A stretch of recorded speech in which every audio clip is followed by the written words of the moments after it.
చిలికి చిలికి గాలివాన్ అవ్వడంటే గిదే కావచ్చు. తెలంగాణలో రాజకీయం అంతా ఇప్పుడు లగచర్ల లడాయి సుట్టే నడుస్తున్నది. సీఎం సార్ సొంత ఇలాఖ అయ్యేటాళ్లకు ఈగింత ఎక్కువ సాపిస్తున్నారు ప్రతిపక్ష పోళ్ళు. ఓ రోకు పబ్లిక్, ఇంకో రోకు ఎగస్ పార్టీ వాళ్ళు పట్టుబట్టిర్రు సర్కార్ మీదికి. ఆడవడి ఈడవడి ఇప్పుడు లగచర్ల లడాయి ఢిల్లీకి చేరింది. ఇక ఆడెట్లయితుందో అరుసుకొని వద్దాం పార్రి.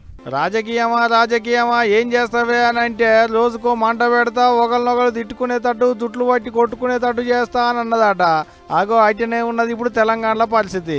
తోక కంటుకున్న నిప్పులు రగులుకుంటా పోయి నెత్తి కంటుకున్నట్టు లగచర్లలో రాజేసిన నిప్పు ఇప్పుడు పోయి ఢిల్లీలో మండుతుంది. జాతీయ మానవ హక్కుల కమిషన్, ఎస్సీ ఎస్టీ మహిళా కమిషన్ వాళ్ళను కలిసేందుకు ఢిల్లీకి బండ్లు కట్టిలు లగచర్ల బాధితులు. अभी कितना 8 दिन से हमारा आदमी लोग भी किधर है करके हम लोग देखने को नहीं गया, बच्चा लोग भी किधर है करके देखने को नहीं गया हम लोग.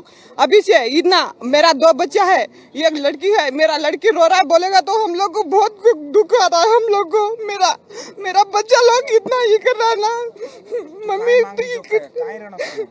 मेरे को जमीन मांगता है, मेरा बच्चा लोग हमारा घर में आने का, हम लोग किसका चोरी नहीं करने गया. फार्मा कंपनी नहीं आने देना है हम लोग को. हमारा जान जाएगा तो जाएगा, लेकिन हम लोग फार्मा कंपनी को जमीन नहीं देगा हम लोग.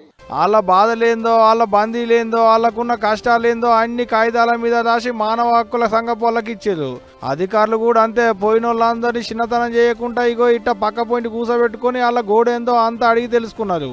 కట్టెల పుల్లిరికే పుల్లల కట్టిరికే అన్నట్టు ఇదే సందని ఎగస్ పార్టీలు కొంత ఈ పంచాయతీలో ఓ పుల్లేసారు. ఢిల్లీ అధికారులతో మాట్లాడుకుంటూ తెలంగాణ సర్కారు మీదకి నిప్పు రాజేసారు.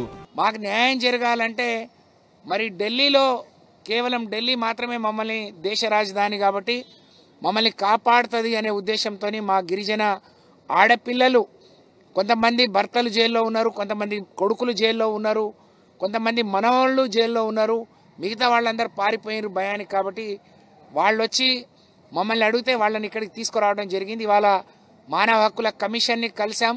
ఇక్కడైనా మాకు న్యాయం జరుగుతుందని ఆశిస్తున్నాం. ఇంకోవైపు రాష్ట్రపతి గారి సమయం కోసం కూడా మేము రిక్వెస్ట్ని పంపించడం జరిగింది. అంతేకాదు ఇటు కేటీఆర్ సార్ సుత లగచర్ల బాధితుల కొరకని ఢిల్లీ బాట పట్టిండు. మామూలుగానే ఊకోడు. అసవంటిది సందు దొరికితే ఊకుంటాడా?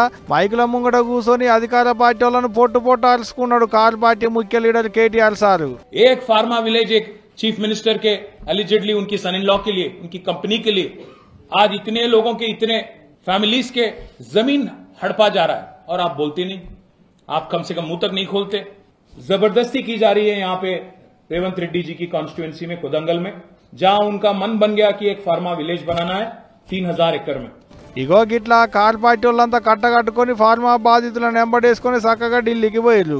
ఓ రోజు కారు పార్టీ వాళ్ళు, ఇంకో రోజు లగచర్ల ఫార్మా బాధితులు ఢిల్లీ పెద్ద మనుషులకు గట్టిగానే పూసగుచ్చారు. అందరేమో గానికి బాధితుల కోసైతే చిన్నగా లేదబ్బా. కొడుకులు కాండ్రాకుండా పోయిలని, మా కొడుకుల్ని పోలీసు వాళ్ళు పట్టుకపోయిలని, వ్యవసాయం అంతా ఆగమైందని, ఇల్లాగి ఆగమైతుందని మస్తు గోసటిల్తుర్రు.